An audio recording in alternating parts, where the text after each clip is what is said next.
Hej og velkommen til jagttid. I dag der vil jeg vise jer, hvordan jeg sikrer, at min camouflagenet ikke laver genskin og ikke og for fosforen og sådan noget med UV'en, at den ikke skinner UV og at den ikke har genskin, når jeg er afsted på kravjagt.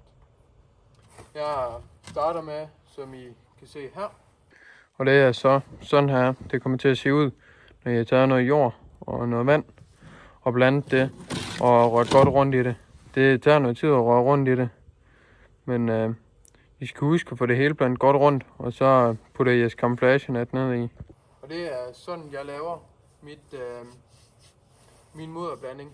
Man kan selvfølgelig også bare, hvis man ikke har en minilæsser til rådighed, eller gør det i en trillebør, eller egentlig bare grave noget jord op, og så kan man fylde noget vand i.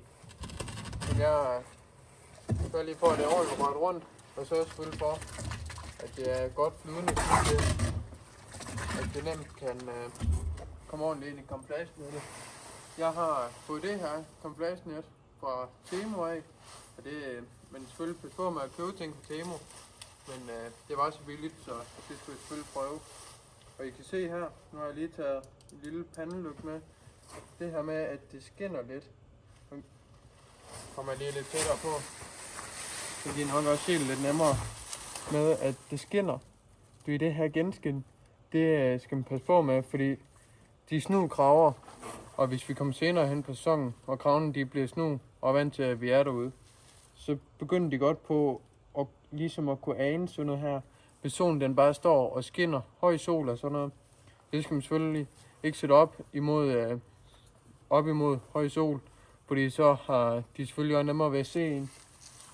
Men det her, det skal man, det kommer til at blive helt forandret lige snart, at vi putter det i jord. Eller i det her muddervand, som jeg har. Så det er egentlig bare med at få det hele derop. Og der er det en rigtig god idé at smøre sine ærmer op. Nu har jeg armbånd på. Og så det skal man selvfølgelig også tage i sådan noget. Og så smøre ærmerne godt op. Og så er det egentlig bare at blive beskidt. Og det er, nu trykker jeg så for hårdt. Det skal man selvfølgelig også lige passe på med. Men man skal huske at trykke det rigtig godt ned. Ligesom I kan se her, så det kommer over alt. Og få det blandet rigtig godt rundt. Og det er noget juksearbejde, men sådan er det. Men det at gøre det her, det kommer til at betale sig, lige snart vi er ude i marken og ude på jagt. Og det her, det er noget, jeg gør hvert år. Det er simpelthen lige at gøre det. Selvfølgelig kan jeg se, du ved, vaske lige ned, og du ved, hvis det er meget. Og så det er noget, jeg gør hvert år for at være sikker på, at min net simpelthen ikke har det her med, at der er alt muligt på. Og nu kommer jeg selvfølgelig rigtig nemt herned. Og nu ligger det godt hernede. Så vil jeg lige, så tager jeg lige og viser lige vaske min arm her.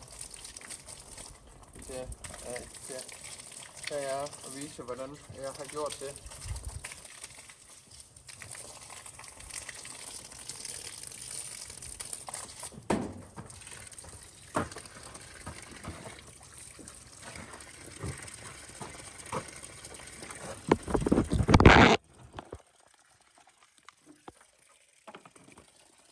Og det ser simpelthen sådan her ud nu.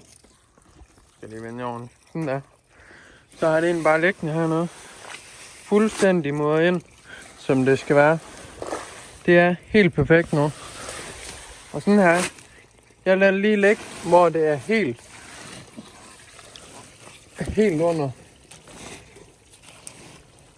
Her, nu kan I se. Nu er det faktisk svært at se her, med hvor det er henne. Sådan lader jeg lige ligge i en 15 minutter eller sådan noget. Hvor jeg lige råder lidt rundt i det igen. Så vender jeg tilbage, når vi skal lægge det til tørring. Velkommen tilbage. Nu vil jeg tage camouflagenet ud og lægge det ud her. Og så skal det bare have lov til at ligge og tørre der.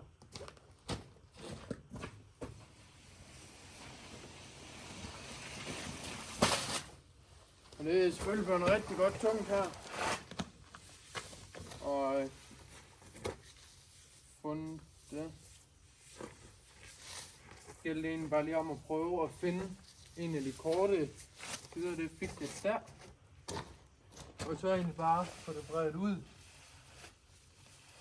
Så bare gå ned med en kant. Se om man så kan finde det. Ja.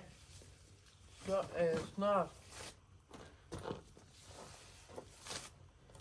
Nu er det selvfølgelig en stor klump her. Jamen, så er det lidt ekstra svært.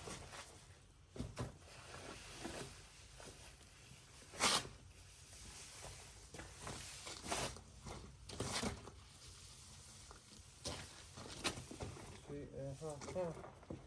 Der har jeg også noget. Det er noget, der har lagt ind under her, som er min anden ende. Kan I også se, hvor langt og hvor stort det her net sådan set egentlig er. Det er selvfølgelig noget nemmere at gøre med de mindre net. Fordi der er lidt nemmere at finde en ende, og så bare tage fat i den. Det har jeg selvfølgelig lidt svært ved at gøre her. Nu har jeg fået den side dernede. Den har jeg fået godt ud. Så for den her side godt ud, så spreder det egentlig bare lidt, til at det er nemmere at tørre. Så mangler kun den her side herovre. Så er det faktisk ved at være klar til at lægge det tørre. Sådan der. Og sådan som nu, hvor det er aften, der kommer det til at ligge hen over natten.